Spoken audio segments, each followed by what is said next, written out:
Hey guys, this is Ed, Paul, and Anna of Current Brand Media, and we are here to tell you a little bit more about our sponsor. Sportsball is a great subscription service geared towards minor league baseball fans.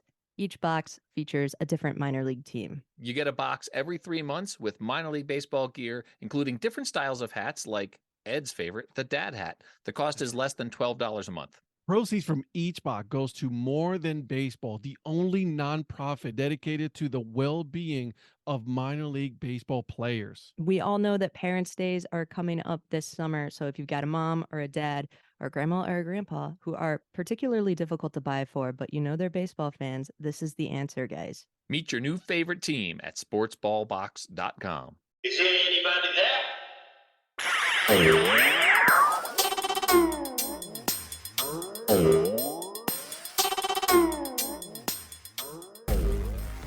What's up, Deadhead crew? Ed here, and on this episode, I'll bring you guys Rhett Grametbauer. He is the founder of Play Catch Movement, an organization that exists to improve the welfare of children and the quality of life for adults through the simple game of playing catch.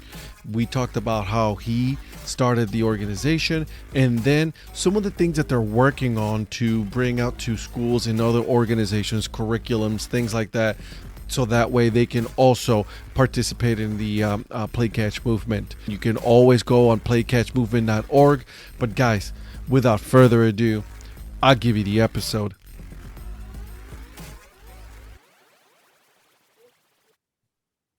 All right. Well, I want to welcome you guys to yet another episode of the Data Chronicles. My name is Ed, and with me today, guys, I have Rhett Grametbauer. He, if you guys don't know, he is one of the founders of Play Catch Movement, and I was very excited when he agreed to come on. Rhett, how are you doing, my friend?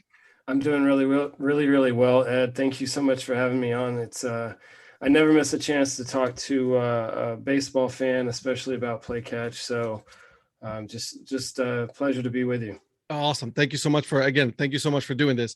Now, I'm going to start, very easy here. How did you become a fan of the sport of baseball? I never remember a time when I wasn't a fan, and just growing up back in the day, you kind of played whatever the sport of the season was. We didn't have all year round sports, and there wasn't specialization. I was just going to say no specialization at all, huh? Yeah, but I just gravitated toward the sport of baseball. I liked the sound of a ball hitting a wood bat. I liked, they had Vince Scully and Joe Garagiola and Mel Allen was This Week in Baseball, and so those were kind of the shows that I watched. And Pete Rose, there was something about Pete Rose that really resonated with me. He played hard, and growing up in the summertime, there was WGN, who had the Chicago Cubs on during the day, and then the Superstation TBS had the Braves on in the evening. Right. So those were kind of get me through the long summer days of hot, too hot to play outside kind of things in Texas. And so, baseball has always been there. It's true. It's always been there for me. It's one of those things where it's been very constant, even throughout, any kind of issues that may have in sports or anything like that. It's always been what's on the field for me. So I'm glad to hear that. So let me ask you, you are Thursday Night Football. First of all, I'm going to ask you, who are the two NFL teams that you're about to watch? Thursday Night Football? Yep. When you decided that you wanted to start this, play catch movement? It really, the idea of the play catch movement came about because I went on a road trip to every NFL stadium in 16 weeks. Very commendable. Yeah, my 67 VW bus, which is a stupid idea to begin with. Traveling the country in an old vehicle is not ideal if you actually plan on making it. But it was getting back to why I was a baseball fan. Growing up, I think I grew up in the golden age of sports. Really, you had John Madden, you had Pat Summerall. You had Dick Enberg and Merlin Olsen doing the AFC games in the evening. And there was just something iconic about those voices and about those games in those stadiums. Very true. And so I was fortunate enough to film a pilot for a television show when the Super Bowl was in Arlington in North Texas. One of the interviews we got was with Steve Sable, who started NFL Films with his father, Ed Sable. Yep. Really the reason why, speaking of great television, NFL Right. Films was always there as well. It was basically his last sit-down interview that he ever did, Steve Sable. The NFL kept calling for that as part of his memorial service. And I just happened to mention, hey, I think there needs to be a sports road trip show. Basically, so if you want to go do the Super Bowl or whatever it is you want to go see and do, you get the maximum amount of experience possible without even knowing where to go, what to do. We would show you the way. And so one thing led to another. I said, hey, I got this bus and I'm going to every NFL stadium. And they said, hey, can we tag along with you for some of this? Because this is really good. So I left knowing that NFL Films was going to be at 8 locations and we were going to be on NFL Films Presents. And so the bus kind of leads to the play catch movement in a way, because it would break down sporadically. And so we would be left with a football on the side of the road, and to pass the time we'd play catch. And it invariably lifted our spirits and, got us talking about things other than our depressing situation. And so I think it alleviated a lot of the stress of the trip, and it brought a lot of, I can remember being under the St. Louis Arch because the Rams are still in St. Louis, and just a random stranger hits me up to play catch with them. And so that's awesome. So it brings people together. And so when I got back from the trip, I was like, something needs to be done. We need a National Play Catch Day. We need something to unite people and get people back together again and outside and doing things. And so that's how all this came about. That's amazing. I love, there's something about when you go and play catch outside. I'm 40 years old, right? And I become a kid every time I put on a glove and I just throw the baseball around with whoever it is. It's just one of those things that you just automatically go back to your childhood years. Yeah, it's something that's innate, I think, in this. And once again, I just like the sound of a baseball hitting a leather glove. There's something attractive about that, and it's one of the few things you can do where you can't be on your phone, you can't be distracted. You have to give that other person personal attention and attention to what you're doing and be in the moment. So I think it's a perfect exercise in getting away from the distractions. And it doesn't really matter. I think there's a lot of people that say, well, I don't really know how to play catch. And it's not really about knowing how to play catch. It's just the activity of being with another person, the back and forth, the camaraderie it builds. I mean, me personally, I'm not looking to burn somebody out playing catch. I'm just looking to have a good time with them. And I think it builds a certain amount of understanding as well and compassion between people. It's absolutely true. There's no need to, it's like, it's people think it's like, oh, you got to throw it fast or you got to throw it long. No, it's like, listen, you just have to toss the ball around and enjoy that time that you have. Like you said, no technology, no Twitter, no Instagram, none of that, no TV. You're actually playing outside and you're enjoying, just that simple activity that is, playing catch. Yeah, absolutely. So I'm here on your website right now, and I love a lot of what you guys have here, right? The benefits of playing catch. How did do you just sat down and started breaking it down step by step? How'd that come about?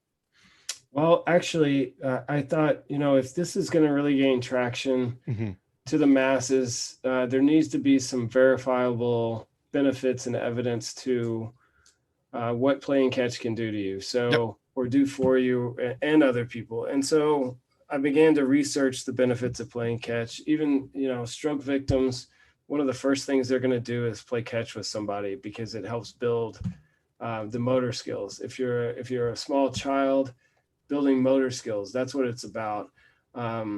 It's so much not about being on a baseball team. It's more about being here in life. I think retirement communities are a fertile ground of people who've been left largely unattended to pass away. Mhm.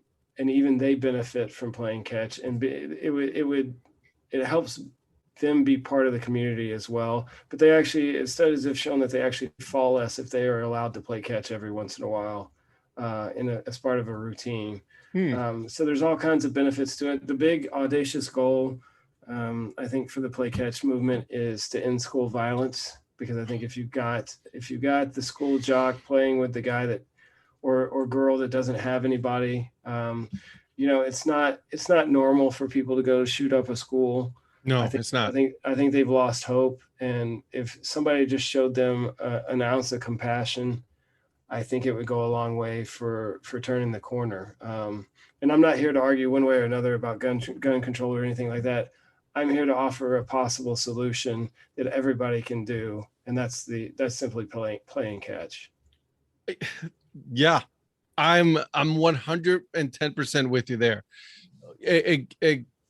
It starts a conversation, a simple act, like you said. And I'm actually, as soon as you said that, I looked at the curriculum section, where you have a 35-page play catch curriculum for schools, and that's what you're talking about right now. The fact that you created this to help, and not just gun violence, but violence overall in school. Yeah, bullying is a huge thing, right? So Mhm. I think we put people in boxes, Yeah. out of convenience, without taking time to get to know them. And we're all different. We're all blessed with different things that we do well and some that we don't do well.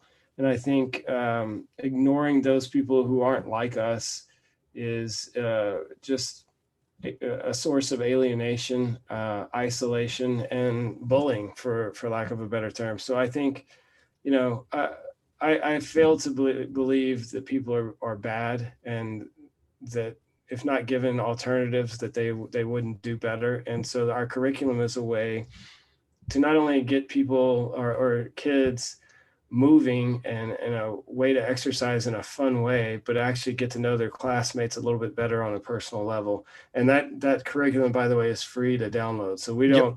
we're not looking to sell anything. You just simply give us your email, and you're free to download. I think it's like a 10-week curriculum. Yep. With all kinds of play catch activities. Let me ask you, have you seen this being implemented in schools, and how has that gone in with whether good or bad, in your opinion? So every time somebody downloads it, and there have been quite a few people that downloaded it, Mhm. I get their email, and I've tried to follow up with them, but I haven't seen it live and in action. Okay. I know those exercises work, just based on the studies that we've done, and it's not all baseball playing catch. There's various other, frisbees are good, footballs are good. It doesn't necessarily have to be, I have to have a leather glove and a baseball to play. It's the act of catch, just kind of getting people moving and motivated to learn more about each other. I find that extremely positive and hopeful for me as a parent, right? Because I have a soon to be 4-year-old daughter, and and it's one of those things that, as a parent, she goes to daycare right now, but and I'll be honest, like, it scares the living bejesus out of me right now, right? The fact that I will have to send my kid to a school, and having to trust a teacher, which we all should, because that's how I grew up, right? Trusting our teachers and all that. But the fact that they're, they could get bullied, or, could get hurt, is one of those things that is just plain down just scary as all hell.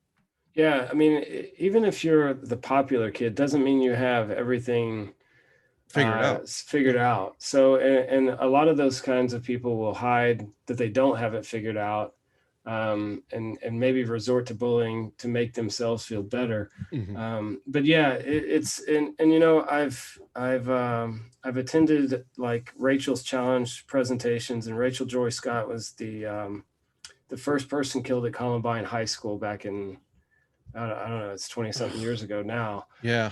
I've seen the backpack she was wearing when she got shot, so that there's bullet holes. and just learning more about her life and her as an inspiration helped me to like try to find some positive way of impacting the world. And for me, like we talked about in the beginning, baseball, sports have always been there. And I think by introducing playing catch to people is my way of hopefully enabling others to impact the world too in a positive way. I think that's an amazing plan, and I'm 100% all with this.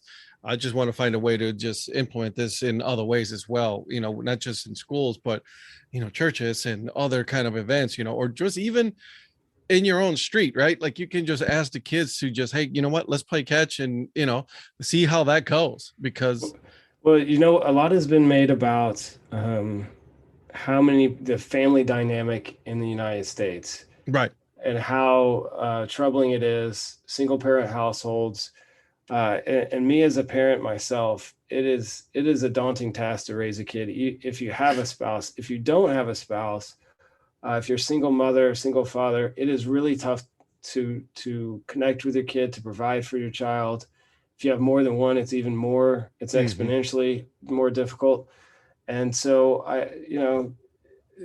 if you can provide a positive role model to somebody else, I would highly encourage you not to just play catch with your own kids, to look for those who are in need of some stability in their life. And I think a regimen of playing catch is something everybody could look forward to and benefit from. Yeah, absolutely. And let's think about that, right? Like, one is a good form of exercise, right? That you don't really have to exert yourself too much. It's good for your body. And it's good for the soul, right? You're just spending the time outdoors that, because a lot of kids nowadays are spending so much time on their phones and social media, or even playing video games, that doing something like this physical can go miles and miles, for their own health and benefit. Yeah, no, I think if they understood how good it was, and just the physiological, psychological, and physical benefits of playing catch, I think they would find themselves using electronics and their attention being diverted in other ways. I think they would find themselves playing catch a lot more.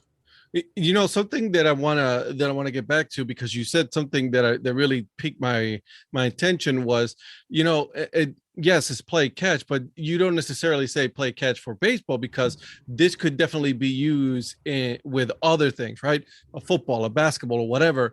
And I find that if you're not a fan of baseball, and that's okay, you can, hey, listen, let's grab a football and let's just throw, the football around and enjoy it that way. Yeah, no, like I say, it originally started with us throwing a football around. Most people will associate playing catch with a baseball, but it can literally be anything that you can toss back and forth on a consistent basis. So whatever makes you feel comfortable. If somebody's apprehensive about throwing a baseball, a football works, a tennis ball works, a wiffle ball, anything. But like I say, it's getting that interaction with other people. It's getting physical exercise. It's getting outside. During the pandemic, there are a lot of times when you were just like, man, I just can't wait to get outdoors again. I can't wait to be with other people again. And playing catch is just a natural way of doing that. Yeah, absolutely. I love this section in the website, the ethos. The treatment, and you start by saying treatment of ourselves, and then you move on to treatment of others, which I think it's extremely important that we treat ourselves first, because if we cannot do that for ourselves, how are we supposed to help and be understanding of others if we cannot understand ourselves? Absolutely. We're often our toughest critics. And so, and ironically, one of the things that might prevent someone from wanting to play catch is their insecurities about playing catch, and their abilities. And it's if they can get over that hump and have somebody encouraging them, they would feel better about themselves. But you're absolutely right. If you I'm my toughest critic by far. I hear it in my son, the same, like, oh, everybody's going to focus on this or that, and honestly, you're the only one that thinks about those things. They're just they're the same as you. They're just trying to make it in this world. Right. So, take care of ourselves mentally, and then we can have the confidence to go out and engage with others through the game of catch, and hopefully help them with their insecurities as well, and their positive self-image. Yeah, absolutely. One that's really sticks out to me is I will look for the good in every situation and person. And that is also so hard to do, right? When like you yourself, it's like you're your biggest, critic. A lot of the times it's so hard to really, find that good in us or in a situation in which we are in. Right. Yeah, no, it is. It's really, really difficult. A lot of times, with the play catch movement, there are days that go by and I'm like, man, this is so much work. This is, when is this actually going to happen? You know what I'm saying? Like, oh yeah. Yeah. Is anybody listening to me? Because why would you not want to be part of this? This can change the world. So it's just kind of like you go through those spurts and then you get an email saying, hey, this is great, blah, blah, blah. My son and I played catch, and it keeps you going because the end. You can see the light at the end of the tunnel. We just have to get there. We have to get to the tipping point where everybody's celebrating National Play Catch Week. Everybody's got the curriculum in their schools. But it's some days are harder to take than others, and you just have to you have to have the fortitude. But it's you draw energy from other people, and I keep saying, if I look at it as a burden, then it will never happen. If I look at it as an opportunity to make a difference, then it's going to happen. So kind of changing your way of looking at things. Like every morning, I have to make my son lunch for school, but I've stopped saying that. I get to make him lunch for school and provide that, right? So because there's going to be a day that when he's not here living with me and probably providing his own lunch, and then I wish I could make one more lunch. That would be great. I'm glad you said that. And today, right before my daughter, we had to put her to sleep and all that, right? She was like, Daddy, let's go, I want to ride my bike. And at first I said, no, it's already too late. Let's not. But I'm like, hold on a second. It's the summer, right? She wants to spend time with me instead of the both of us sitting in front of the TV. So I just, I got up and I was like, you know what? Let's go ride your bike. And she had the time of her life. And you're right. I get to spend that time with her and not worrying about anything else or worrying about the future or any of that. And I'm glad you said that because that really just hit home right there. Yeah, no, it's even mowing your yard. Yeah. You should be thankful you have a yard to mow, because there's a lot of people out there that don't and would love to. So just the way you go about things. But it's changing your the way you phrase things and your outlook on life, and that all translates into benefiting others, and hopefully playing catch is a part of that. I love it. I love it. There's one more thing here that I really wanted to touch on is in the section of treatment of others, right? And I think that as a society right now, I think that we are absolutely failing at this for the most part, and is the fact that we are not listening to others. Instead, we are speaking and we are giving our opinion, but we're not listening. And this one is, I will listen more than I speak and learn and appreciate what makes each person unique. And I that one just, again, I'm looking at all of them. They're great and absolutely wonderful, but that one really hit home for me. Yeah, I think social media is more about talking than it is about listening. And so inherently, we're doing a lot more talking because there's more platforms to do it. But honestly, it gets back to playing catch, and when you're playing catch, listen more, appreciate the differences in people. It would be huge. And you're right. Our country is divided based on certain certain lines, Mm-hmm. and neither side really wants to hear what the other one is saying. Honestly, if the world could just play, or our country could play catch with each other, I If we think just I think a lot of problems would be solved. But so if you just shut up and just play some catch, we can solve the world yeah, problems, man. well, I'm so with you. well, it's interesting. I think they play a baseball game between Democrats and Republicans. You're right. They do. They do. Yeah. They do. So it's right there in front of their face. They just can't see it. You're right. They do. I think there was I don't know how long ago was this, but I think there was a shooting once where one of the somebody true. was yeah, but yeah, and I that's when I knew. I was like, yeah, they play and they're not listening to each other. You're absolutely right, my friend. I love that. Yeah. I love it. I love it. Okay, so any future plans for play catch? I know that during Father's Day, that is the time really where that is, instead of just one day, it's a whole week, which I love. What do you guys have planned for that? So National Play Catch is play catch week is always the third full week in June, because when we received the designation for National Play Catch Week, we actually applied for a day and they were like, no, this is too great of an idea. It needs to be an entire week. And I was like, yeah, that's fine too. That's even better. I like it. But we needed to make it the third full week in June. So it always has Father's Day involved. So it'll either start on Father's Day or it'll end on Father's Day. This year, June 19th is when National Play Catch Week kicks off. It's Father's Day. Yep. The College World Series is going on in Omaha, and we have a fantastic event planned to try to set the world record for most people playing catch at one time. And so we're working with the city of Council Bluffs, who is probably 2 miles away, a pedestrian walking bridge away from a beautiful park called Tom Hannafin River's Edge Park. And so it's kind of an event coordinated with the city of Council Bluffs, us, Nakona American Ball Gloves, Hy-Vee, convenience stores. And so there's going to be all kinds of other activities. We're going to see how hard you can throw. We're going to have a dusk screening of Field of Dreams for everybody to sit in. I've got play catch mini helmets that you can get free popcorn in.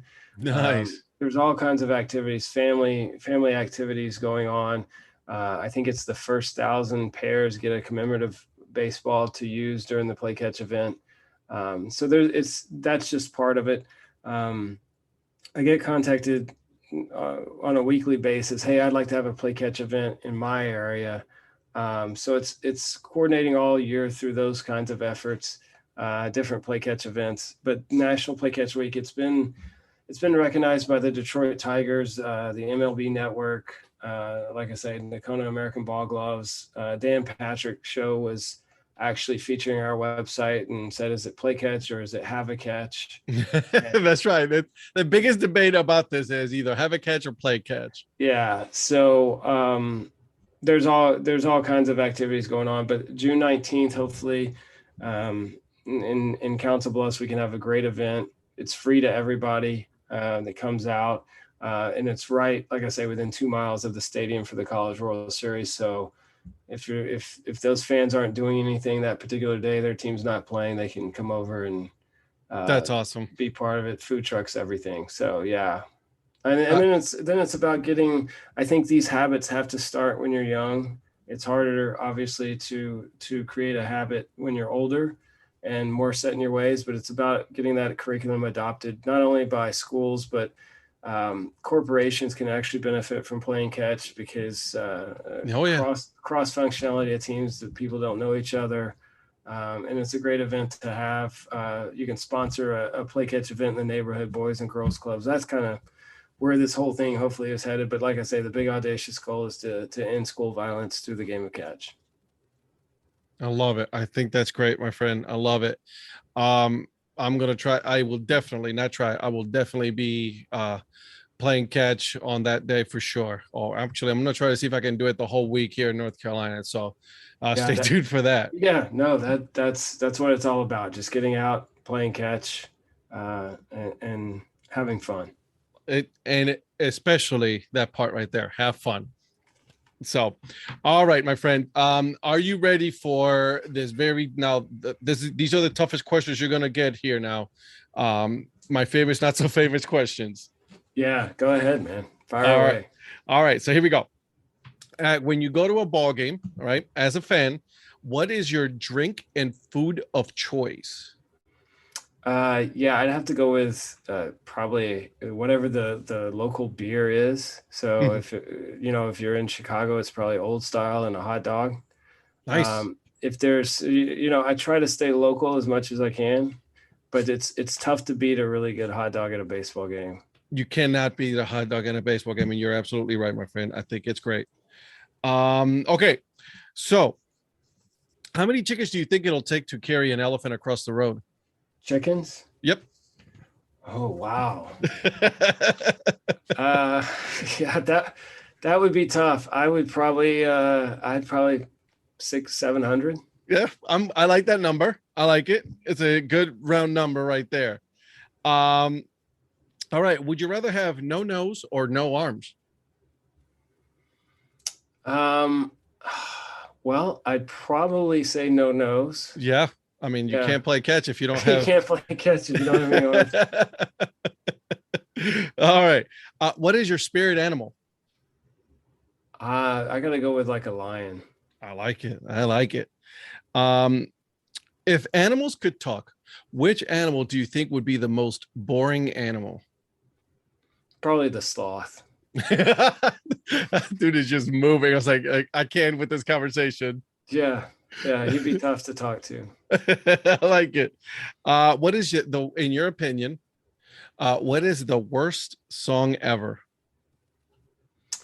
Oh man, it would have to be an Adele song. Yeah, she's probably the worst. I mean, she's very talented, but it just doesn't resonate with me. That doesn't resonate with you at all, huh? No. I love it. All right. Have you ever regifted a gift? I don't think so, but I don't think that's a bad idea either. No, it is not. Listen, there's Yeah. some gifts you just, listen, it's time to move on from them. Yeah, absolutely. What would be your weapon of choice in a zombie apocalypse? Ooh, I think, probably just a baseball bat. Get some swings in. Get in and get out. That's right. Boom, boom, boom, and be done with it. All right, a couple more here. I'm going to give you an easy one here. What is the coolest sound? The ball hitting a wood bat. Oh man, it's just, do you hear that? As soon as that ball just hits the sweet spot. Yeah. And it's usually during like batting practice. So there's not a lot of people in the stands, but you get in during batting practice and those guys are just teeing off. Yeah. Yeah. That's just. I completely agree with you there. Okay. Favorite TV show growing up? Oh man, there were so many. You like Dukes of Hazzard because those were two cool guys with a really fast car. And then the downside of the Dukes, they were all cousins with Daisy Duke. Yeah. So that's top of the list. Knight Rider was pretty cool because he had that futuristic car that could talk to you the whole time. That could talk to you. Yeah. There's and kids do not find these shows entertaining whatsoever. So that's Ricky Schroeder. What was that one? Silver Spoons, when he had the train going around his living room. That was fantastic. Buck Rogers, Aaron Gray was the Fall Guy with Heather Thomas. She was smoking. So you can see where I go with all these. But hey, I'm with you there. I'll go with This Week in Baseball. I always look forward to that one. That one, yep, I like it. All right, a couple more here. What is the most useless word? I would have to go with great because I think great has been watered down. Yeah. So much that it's kind of lost its meaning. You are absolutely right there. Okay, last one. If you were a fruit, what fruit would you be? Ooh, a fruit. Man, that's a tough one. I'd probably be a coconut because they're difficult to get into and difficult to get. Speaking of coconuts, Gilligan's Island is always a great show. I was just going to say, there you go. That's a good one. But yeah, coconut, because I wouldn't want to be eaten. There you go. It is difficult. It is very difficult to open. Rhett, thank you so much for doing this. This was a lot of fun. Where can people find you and your movement on social media? Sure. It's every social media we have: Facebook, Instagram, Twitter, LinkedIn is all at PlayCatch2, the number 2. So yeah, just look us up there, playcatchmovement.org. We are actually a 501c3, so all of your donations, whether they be baseballs or monetary donations, are tax deductible. But yeah, we can work together to change the world, make it a better place at the game of catch. One play catch at a time, my friend. All right. I appreciate you having me. Thank you so much. Anytime. Take care. All right, bye. I hope you guys enjoy that episode with Rhett. Now, this is National Play Catch Week, so please go out there and play catch with your kids, your neighbors, your friends, whoever. Just make sure that you go out there and play catch. It does not have to be baseball. It can be football, basketball, anything that you want it to be, even if it's a tennis ball, guys, okay? Now, this week, like I said, it is National Play Catch Week.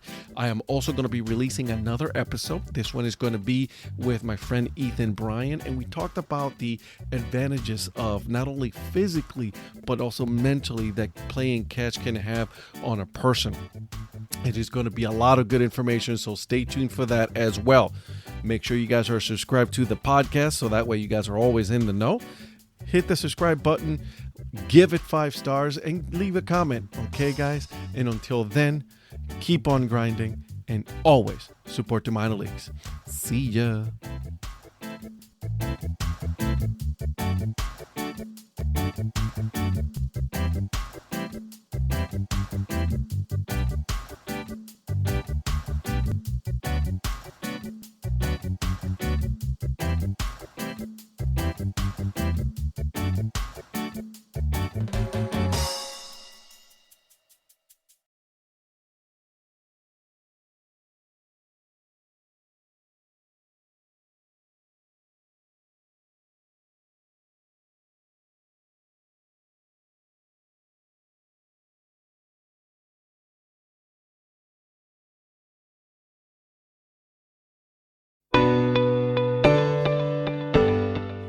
This podcast is part of the Curved Brim Media Network. Here are some of the other members of Curved Brim Media. Hi, this is Ed Rivera of the Dad Hat Chronicles. Join me as I interview people just like you and players, coaches, GMs on the path that led you to become a fan of the sport. I'm Paul Caputo, and on the Baseball by Design podcast, I talk to minor league baseball teams, designers, and other super interesting people about what these minor league baseball logos mean. And I talk a little bit about ice cream helmets. What's up, Bucketheads? I'm Anna DiTomaso, and each week on the Baseball Bucket List podcast, I speak with a different fan about their favorite baseball memories, what the game means to them, and what's left to check off on their baseball bucket list. Hey guys, this is Patrick Larson from the Minor League Baseball Hat History Series, and in every episode I go through the history of minor league teams through my personal collection of hats. You can find me on Twitter at PatLarson1. I hope you guys enjoy. This is Patrick and Corey of BaseballMapper.com, and we have made an interactive map to help highlight all baseball teams from the majors down to collegiate summer leagues. We want to bring you closer to baseball. So get on the site and find a team near you today. Learn more about Curved Brim Media at curvedbrimmedia.com.